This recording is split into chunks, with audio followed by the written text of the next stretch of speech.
México, años 50. Las voces más potentes del continente llenaban estadios, vendían discos por millones y eran adoradas como dioses. Pero cuando se apagaban los reflectores, lo que quedaba era el silencio, el trago y la caída libre. Detrás del mariachi, del escenario y la ovación, el alcohol se volvió rutina, castigo y anestesia. Para muchos fue el comienzo del final. Hoy vamos a entrar a los camerinos cerrados, a los palenques donde el dolor se escondía tras un brindis, y a los últimos días de quienes lo perdieron todo. Esto no es un homenaje, es el lado que nadie quiso contar.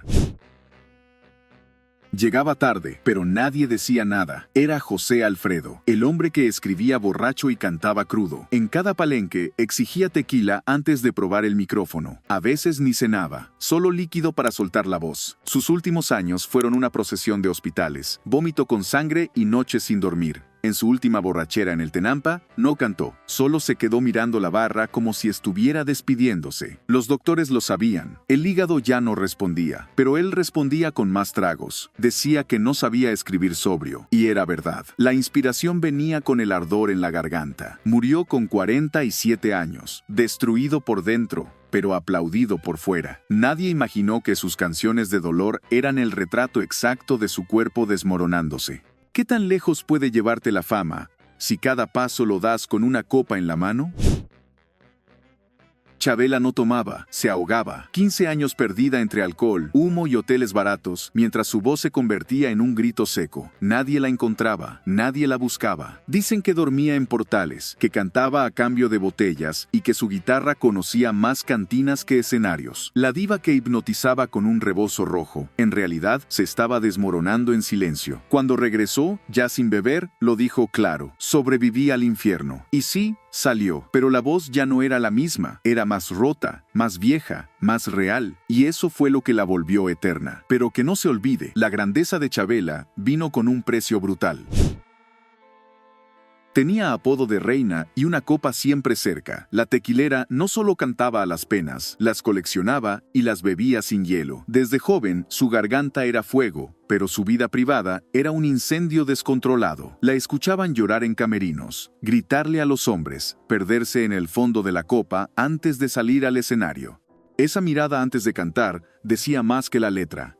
Murió joven, 38 años, y el cuerpo ya no aguantó más. Dicen que fue una sobredosis, otros que el hígado ya no daba señales, pero todos sabían que lo que la mató no fue una sola noche. Fue una vida entera de cargar con penas ajenas, y con las suyas. Su voz quedó grabada, pero su historia quedó enterrada en silencio. El charro elegante, el que cantaba como general, no era inmune. La copa era su aliada antes de cada función. Decían que bebía con estilo, pero eso no le salvó el hígado. En cada set, Jorge aparecía impecable, pero tras bastidores era otro. Se ponía de mal humor, gritaba a asistentes, y cuando la botella llegaba, la sonrisa también, aunque duraba poco. El dolor de estómago era constante, y él lo callaba con tequila. Murió en 1950, y 3 por una cirrosis silenciosa que venía cocinándose desde años atrás. Tenía 42 años, pero por dentro ya estaba destrozado. Su funeral fue un evento nacional, pero pocos sabían que en sus últimos días apenas podía pararse. El hombre que parecía de acero, en realidad, se estaba deshaciendo entre brindis. Pedro era el ídolo, el macho, el galán, pero también era el tipo que salía del set directo a la cantina. En las fiestas, se metía al mariachi, tomaba el micrófono y no lo soltaba hasta que la botella estaba seca. La fama lo llenaba de aplausos, pero también de presiones. Se refugiaba en el alcohol como quien apaga un incendio con gasolina. Una vez se quedó dormido en su coche, motor encendido, copa en mano. No salió en las noticias. Aunque murió en un accidente aéreo, su círculo sabía que el exceso lo acompañaba en cada viaje, en cada noche larga sin guión.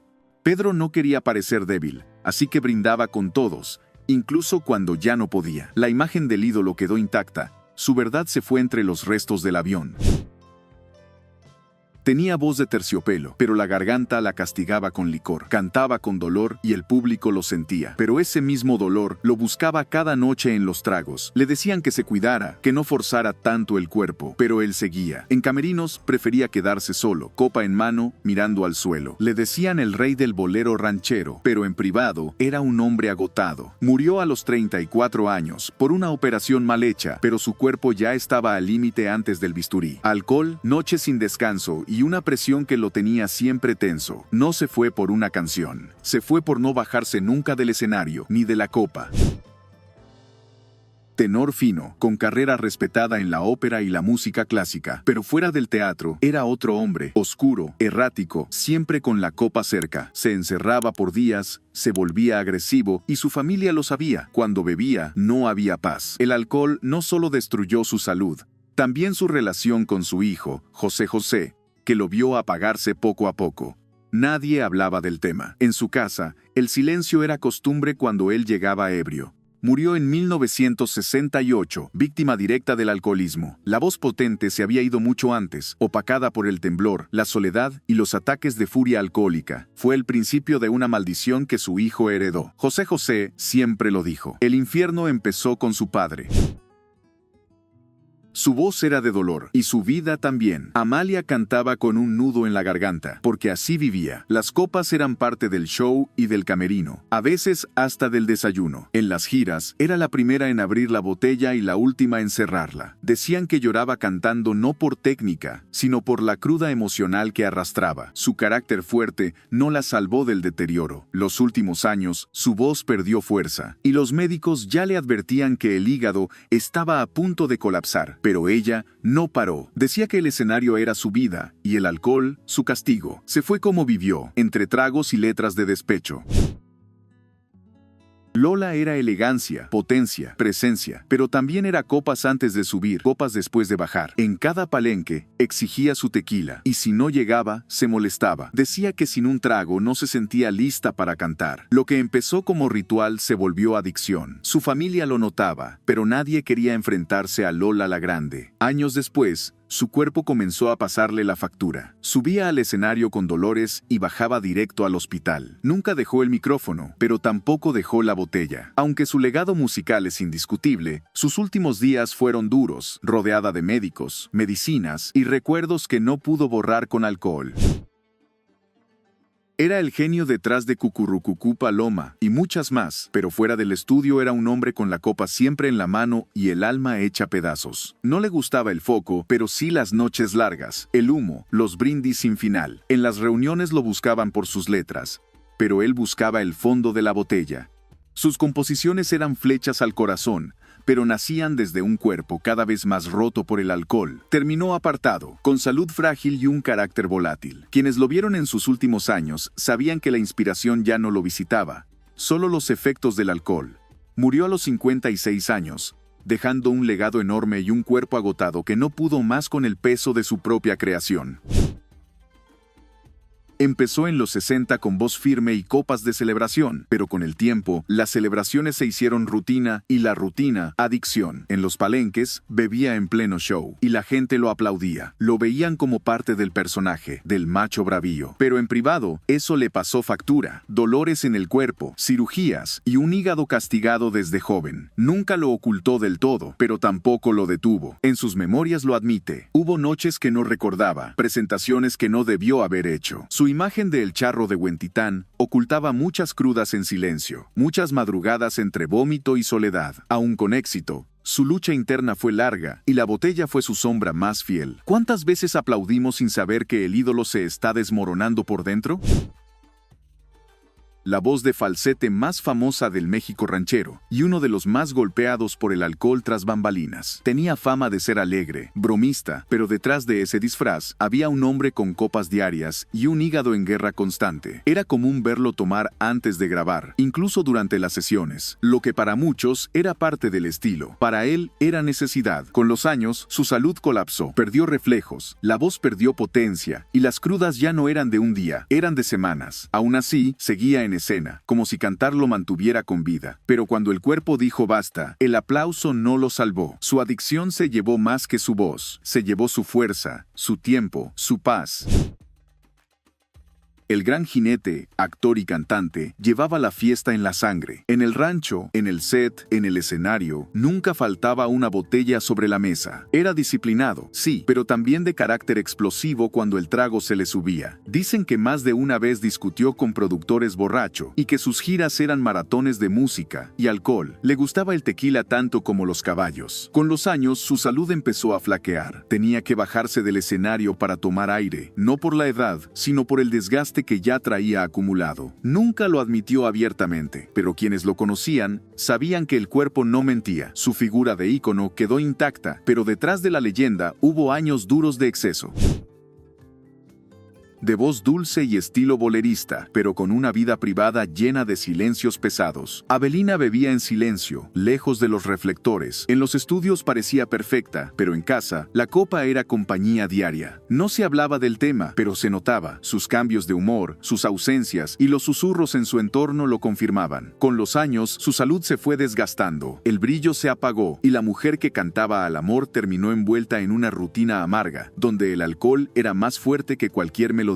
Murió sin escándalos, pero con muchas historias no contadas que sus más cercanos aún recuerdan en voz baja.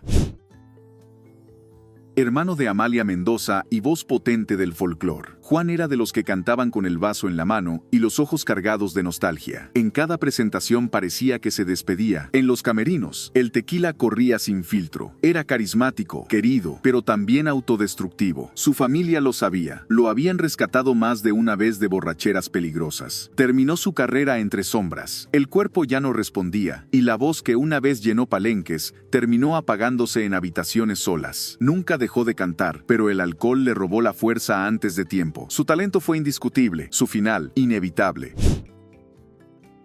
Fuerte, directa y con un carácter que dominaba cualquier escenario. Pero esa fuerza también escondía heridas profundas. Lucha era conocida por su dureza y por no decir no a una copa. Le gustaba brindar y lo hacía en cualquier lugar. Camerinos, reuniones, incluso en entrevistas. La bebida era parte de su rutina, tanto como los ensayos o las grabaciones. En los últimos años, su cuerpo le pasó factura, una cirugía mal hecha, y los años de excesos la dejaron postrada, alejada del medio, con la voz y la salud quebradas. La gran Lucha Villa terminó en silencio, sin reflectores, sin escenarios, con más penas que palmas, una voz gigante que se apagó entre tragos y recuerdos.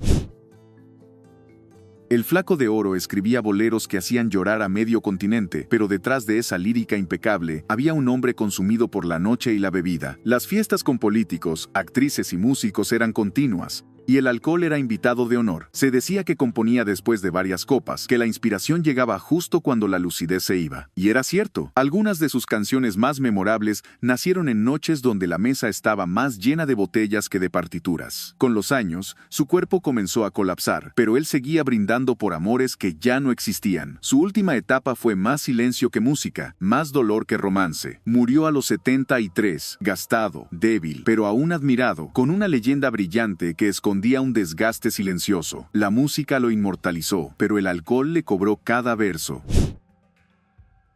Tenía una voz de terciopelo que enamoraba en segundos, pero los demonios venían después de cada show. Carlos Lico era elegante, fino, pero también era hombre de copas largas, fiestas eternas y crudas emocionales.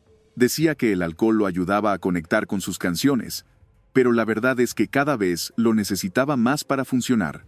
Su salud se fue deteriorando poco a poco. Faltaba a presentaciones, se perdía en giras, y los médicos comenzaron a limitarle todo, pero ya era tarde. Cuando quiso retomar su lugar, su cuerpo ya no le respondía. Murió lejos del escenario, pero cerca de su historia. Una voz de oro gastada por años de excesos. ¿Vale la pena una carrera entera si termina entre medicamentos, soledad y silencio? Cada uno de estos cantantes mexicanos nos regaló canciones inmortales, pero lo que vivieron fuera del micrófono fue otra historia. Una historia de botellas vacías, camerinos oscuros y despedidas sin testigos. La fama los levantó, el público los ovacionó, pero el alcohol los arrastró hasta donde ya nadie aplaudía. Aquí no hay mitos, ni cuentos bonitos. Hay verdades duras que nadie quiso contar. Si quieres más historias sin filtros, con la verdad cruda y sin adornos, este canal es para ti. Suscríbete y prepárate, porque lo que viene no lo vas a encontrar en los libros.